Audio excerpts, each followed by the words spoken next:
Hi, and welcome to Neil's Fun Dynasty. I'm Neil. Please like, share, and subscribe. Buy some silver and some platinum. And be kind, helpful, and grateful because I'm dealing with a neighbor that's trying to be a jerk, and I'm just like stomping him down with logic and facts. And it's not going well for him because he's not being kind, helpful, and grateful. But anyhow, it doesn't matter. That's not what this is about. What this is about is I did a story 4 or 5 months ago about an interstellar meteor that they thought was a alien satellite that landed in the Pacific near Papua New Guinea, and scientists had gone out and collected like a couple hundred little samples of small little pellets and stuff like that they thought were extraterrestrial.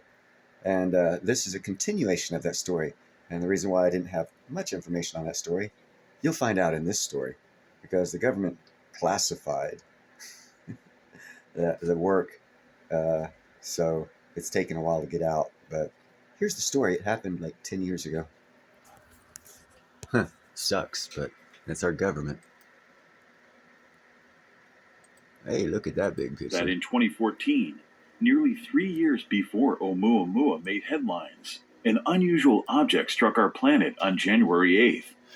It penetrated Earth's atmosphere, leaving fiery trails across the skies of Papua New Guinea, and ultimately crashed into the coast of Manus Island in a dramatic explosion. Although data recorded by the sensors of certain spy satellites suggested that the object likely originated from interstellar sources, this information remained classified, shrouding the meteor's origin in mystery for years. However, recent ongoing research has finally confirmed that the mysterious meteor did indeed originate from another star system. This object has been named Interstellar Meteor 1, or IM-1. Chronologically speaking, this discovery establishes IM-1.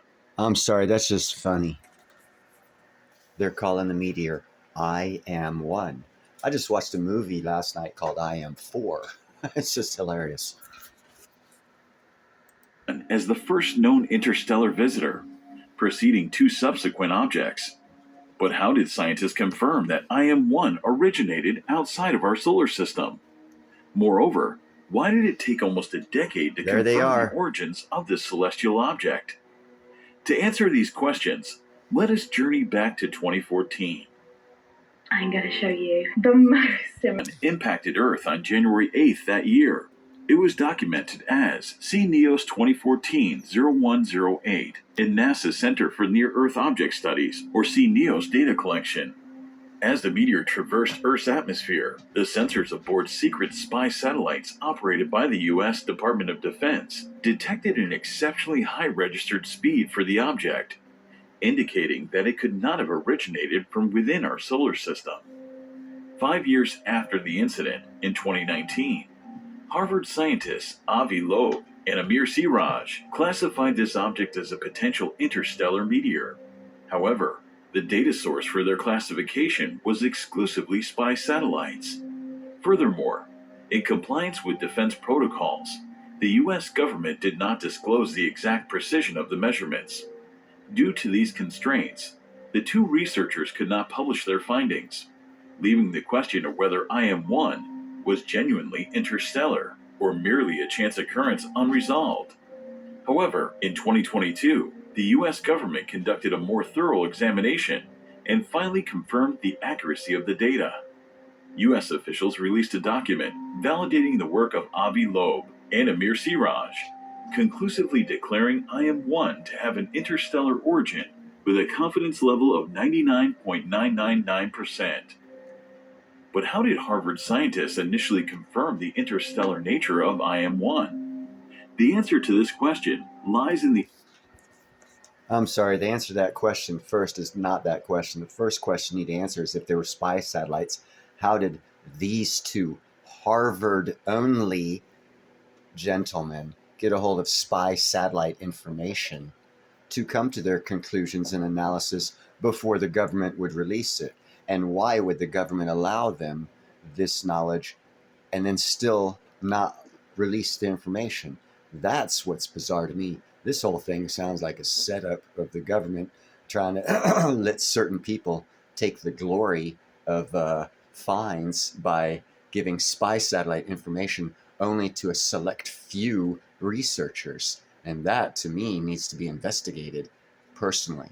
But that's another story. The object's speed and trajectory. Based on data collected by spy satellites, the meteor was found to be traveling at a velocity of 45 kilometers per second, or 28 miles per second, when it entered Earth's atmosphere. This speed accounted for both the object's motion relative to Earth and Earth's motion around the Sun. However, when other contributing factors were subtracted and the velocity was compared to the mean motion of celestial bodies within the solar system, it became evident that the object exhibited a significant deviation of 58 kilometers per second from the mean velocity. This deviation in speed is characteristic often associated with objects originating from stellar systems in the thick disk of the Milky Way. Moreover, the data of the detected meteor showed that it originated from an unbound hyperbolic orbit, indicating that it had escaped from its system and traveled away from its primary body. All these unique features strongly suggested the possibility that the meteor was indeed an interstellar visitor, with a confidence level of 99.999%. Once the interstellar So basically, what they are now admitting is there was a precursor to Oumuamua that was traveling with Oumuamua at a slightly different trajectory that hit Earth. It hit Earth, and then 3 years later, Oumuamua comes from the same trajectory. So we know all about Oumuamua and everything about that thing, and they have withheld this information and only gave it to 2 Harvard scientists. I'm a little bit upset now. origin of the meteor was conclusively established. The next challenge was to decode its chemical composition. This required the retrieval of meteorite samples from the impact site. But there was one problem. IM-1 had exploded near Manus Island, scattering its fragments over the Pacific Ocean, near the coast of Papua New Guinea. Consequently, the team faced a challenge of collecting interstellar samples from the depths of the 2,000-meter deep seabed. Nonetheless, a dedicated team was assembled to recover material from the deep seabed. Over 2 weeks, they meticulously covered approximately 64 acres of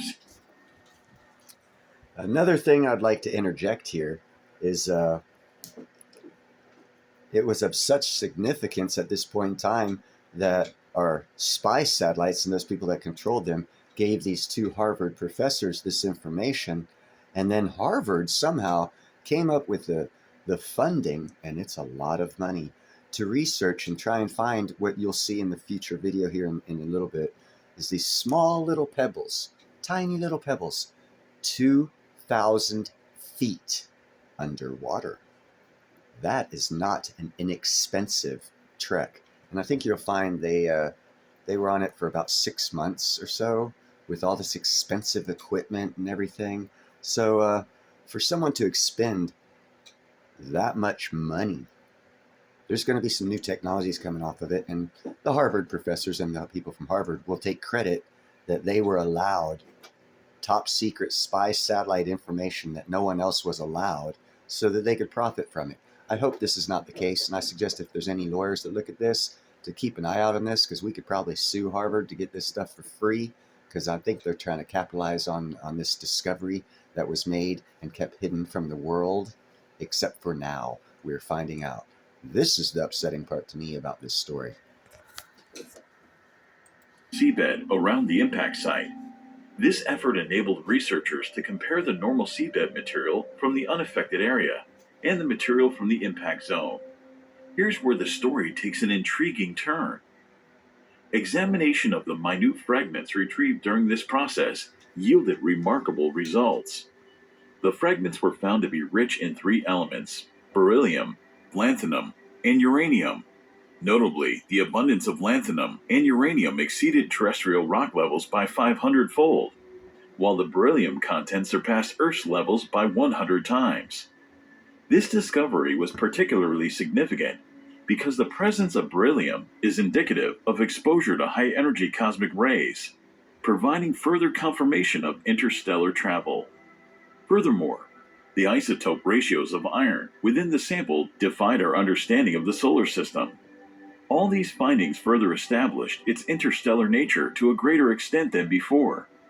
Based on the chemical composition, it was found that the meteor might have been a component of a larger parent body, such as a giant asteroid or even a planet. However, scientists also raised the possibility that it could have been technological debris from extraterrestrial civilizations. Furthermore, another possible interstellar candidate, IM-2, crashed offshore in Portugal in 2017. According to the calculations, it appears that interstellar objects of this kind might be more abundant within Earth's orbit than previously believed.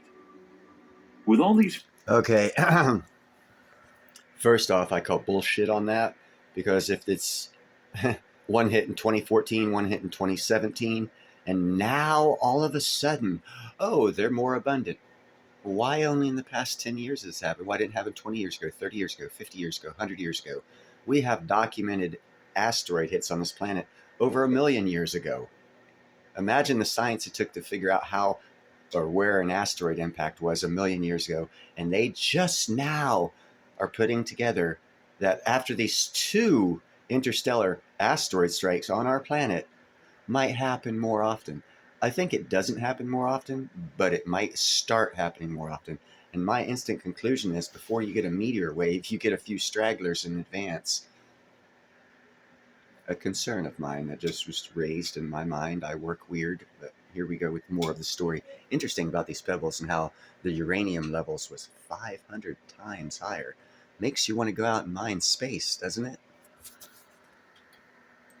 findings backing up the interstellar nature of IM-1, it becomes clear that it is the first known interstellar visitor, predating the famous cigar-shaped interstellar object discovered in 2017 and another rogue comet named Borisov, discovered in 2019. Before ending this video, I wanted to... Wow. Okay, so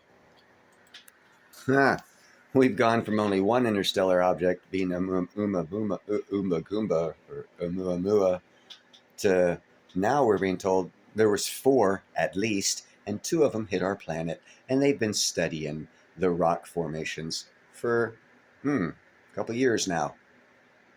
Don't you love being lied to by your government? And Stryker's coming to visit me this morning.